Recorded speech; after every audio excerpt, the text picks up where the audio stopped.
Everyone, তো শমা আজি কি লুক কৰিছে আপোনালোকৰ লগত শ্বেয়াৰ কৰি আছো আৰু শমা নিজে ক'ব কি লুক কৰিছে আৰু ক'ৰ পৰা আহিছে। শমা কোৱা আজি কি লুক ক্ৰিয়েট কৰিছা তুমি? মই আজি বেংগলী ব্ৰাইড লুক কৰিছোঁ আৰু মই সোণাপুৰৰ পৰা আহিছোঁ আৰু মোৰ কাম যদি আপোনালোকৰ ভাল লাগে মোক কণ্টেক্ট কৰিব পাৰে। মোৰ কণ্টেক্ট নাম্বাৰ হৈছে 7636014053।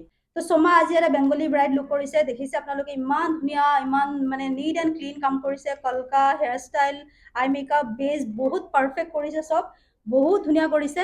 যদি শমাৰ কাম আপোনালোকৰ ভাল লাগিছে নিশ্চয় আপোনালোকে শমাৰ লগত কণ্টেক্ট কৰিব। তাই কণ্টেক্ট নম্বৰ শ্বেয়াৰ কৰি দিছে আৰু তাই সোণাপুৰৰ হয়, তো তাৰ লগত নিশ্চয় কণ্টেক্ট কৰিব পাৰে। বহুত ধুনীয়া নিট এণ্ড ক্লিন তাই কাম কৰিছে। আৰু ইয়াত মেকআপ শিকি তোমাৰ কেনেকুৱা লাগিছে? ইয়াত মেকআপ শিকি বহুত ভাল লাগিছে আৰু কোনোবাই যদি শিকিব মন আছে নাজ মেমৰ তাতে আহিব পাৰে। বহুত ভাল লাগিব আৰু একদম মানে নিজৰ নিচিনা হাতত ধৰি ধৰি শিকায়, তো সেইটোৰ কাৰণে আপোনালোকে আহিব পাৰে আৰু থেংক ইউ। আৰু এয়া শমাৰ কাম আপোনালোকে যদি ভাল পায় নিশ্চয় শমাক কণ্টেক্ট কৰিব।